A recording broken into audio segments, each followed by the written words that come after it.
The HOA banned 92-year-old Navy vet Earl Connolly from raising the flag on Memorial Day, a tradition he'd kept for nearly 20 years.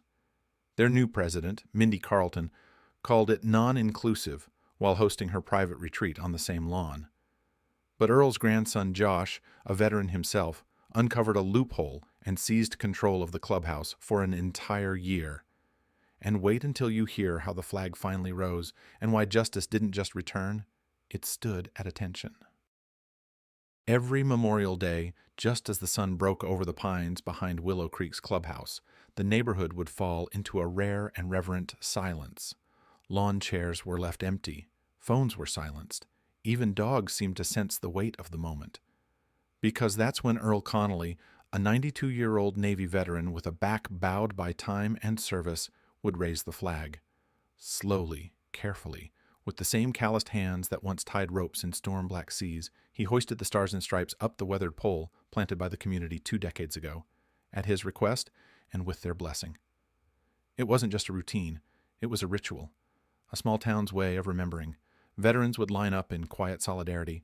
Some saluted, some simply bowed their heads. Little kids with donut-sticky fingers would watch from their parents' arms, not fully understanding, but sensing they were witnessing something that mattered. But this year, 3 days before the ceremony, everything changed. An HOA-wide email went out at 6:37 a.m.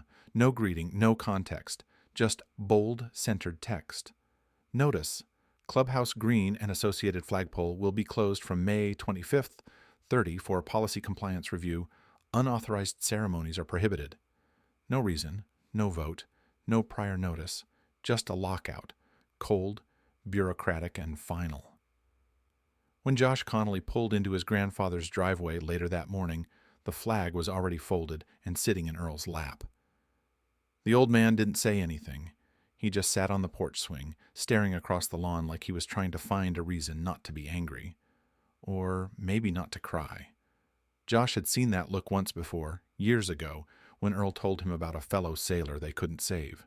It was a mixture of heartbreak and disbelief.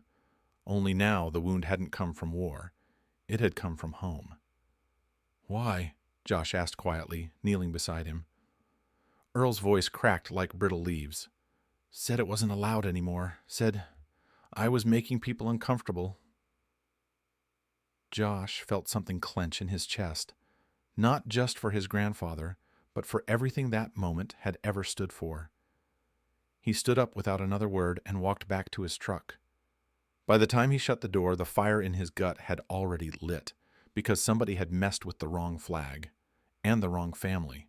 The name on the email was new to most of the Willow Creek residents, Mindy Carlton, HOA president. She had moved in just 6 months earlier, a former real estate consultant from coastal California, who described herself at the last board meeting as a visionary for curated living. No one had voted for her directly. She stepped into the role after the previous president stepped down mid-term.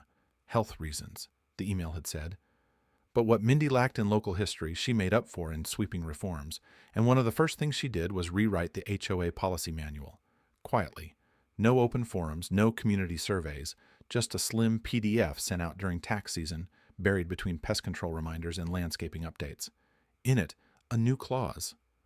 All clubhouse events must maintain cultural neutrality. Flags, uniforms, anthems, or other potentially partisan or militarized imagery are discouraged in shared spaces.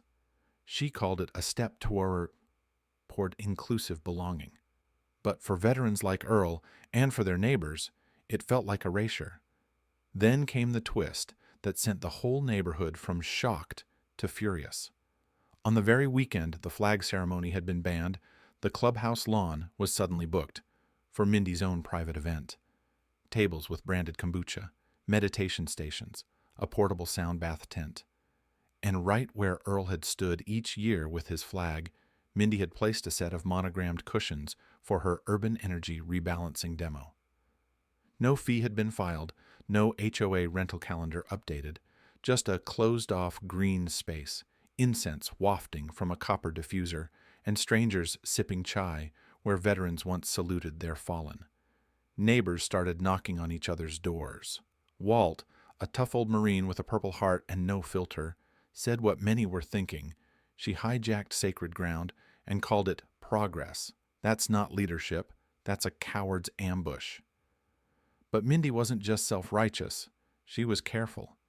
The HOA bylaws, though outdated, still gave the board broad discretion on Clubhouse use, and she knew exactly how to exploit the ambiguity. Except Josh wasn't interested in what she said. He was interested in how she said it. He requested the audio logs from the last HOA meeting, the one where the neutrality clause was supposedly passed. The meeting minutes had described a unanimous board consensus. But when Josh listened to the raw recording, his stomach turned. There was no vote, no discussion, just Mindy reading off the policy like it had already been decided. And the board? Mostly quiet nods. One confused, "Wait, are we doing this now?" that she steamrolled over without answering. Josh clipped the audio, labeled the file, and saved it with one thought burning behind his eyes. If she thought the flag was the issue, she hadn't seen what a veteran could do with evidence. Josh didn't rush. Veterans rarely do. He waited until he had every fact, every timestamp, every clause in the HOA bylaws that had been manipulated or ignored. Then he made the calls. He met that evening with 3 men in folding chairs behind the VFW hall. Walt, the Marine who still ran early morning rucks at 73. Luis, a retired Army signals officer who now worked in city planning. And Frank, a former Coast Guard mechanic and the current chair of the town's Veterans Council. All 3 had worn the uniform. All 3 had stood by Earl's side at past ceremonies. And all 3 were furious. Not just because of what was done, but because of who it was done to. Together, they drafted a formal complaint. Clear, direct, and backed by state statute. Under the Homeowners Protection Act, an HOA cannot materially misrepresent policy decisions or suppress civic expression on jointly zoned property.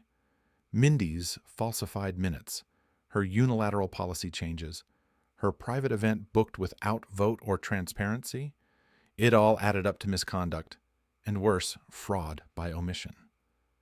But Josh wasn't stopping at paperwork. Luis, with his planning background, remembered something Mindy clearly hadn't. During COVID, the HOA had quietly changed the clubhouse's tax status to joint municipal designation. It had saved them thousands in upkeep and inspections, but it also meant the space was now considered public use compatible, which meant one thing: local civic organizations could reserve it. And the Veterans Alliance, officially recognized by the town, had priority claim. The next morning, Josh filed a block reservation for 365 consecutive days. Category: Civic Memorial and Veteran Programs. Justified by public service history, grandfathering rights, and planned community benefit. It was approved within 36 hours. And at 8 a.m. the following Monday, a city official arrived with a locksmith. The doors to the Willow Creek Clubhouse were rickied under municipal order. No warning, no fanfare, just a clean shift of authority, and a brand new sign on the bulletin board: Clubhouse, reserved by Willow Creek Veterans Council, May 1st through April 30th. Josh stood nearby, arms folded, as Mindy approached in yoga gear, mid-call, and visibly confused. She stopped cold at the door, tried the handle, locked. The city official handed her a printed copy of the reservation and turned away. Not a word needed to be said, because justice doesn't always arrive with noise. Sometimes it just reclaims the keys. Memorial Day morning broke clearer and quiet, with a soft breeze rolling across the lawns of Willow Creek like a blessing. For the first time in 3 weeks, the flagpole stood unchained. No signs, no barriers, just the way it used to be. Earl Connolly, in full dress blues, buttons polished, shoes shined by his grandson the night before, walked slowly toward the pole. His steps were cautious, but his grip on the folded flag was firm. Josh walked beside him, hands clasped behind his back, head bowed slightly, letting his grandfather set the pace. They weren't alone, not by a long shot. Nearly 200 residents gathered in the clubhouse lawn, young families, retired neighbors, teenagers still half asleep but respectful, and veterans from every generation. Some stood in silence. Some held small flags. A few carried photos of loved ones lost to war. The mayor stood to the side with a clipboard of talking points she never got to read. because once Earl arrived at the base of the flagpole, the crowd hushed itself. Not a word was needed. Earl unfolded the flag with slow precision, his hands only trembling when the wind caught the fabric and fluttered it like a heartbeat. Josh secured the halyard. Together they raised it, and as the flag reached the top and snapped once in the wind, a bugle rang out. Not recorded, live. Played by a high school senior whose grandfather had served with Earl in Vietnam. Cameras clicked from the local news crew. Behind them, a massive vinyl banner now stretched across the side of the clubhouse, reserved by Willow Creek Veterans Council until further notice. There was no mistaking who held the keys now. Mindy Carlton didn't attend. She'd tried to file a harassment claim days earlier, arguing she'd been targeted unfairly. But the cease and desist she received in return, backed by HOA misconduct citations and documented tampering with policy records, left no room for rebuttal. By July, she quietly resigned from the board, and no one came forward to replace her. That morning, Josh didn't say much. He just stood at attention beside his grandfather, his hand raised in a crisp salute. The flag lifted in the wind, casting its long shadow across the lawn, and for the first time since the HOA's decree, Earl smiled. It wasn't a wide grin. It was something deeper, a quiet, hard-earned peace, the kind you carry not in your mouth, but in your chest, because some victories aren't loud. They're right, and that makes them unforgettable.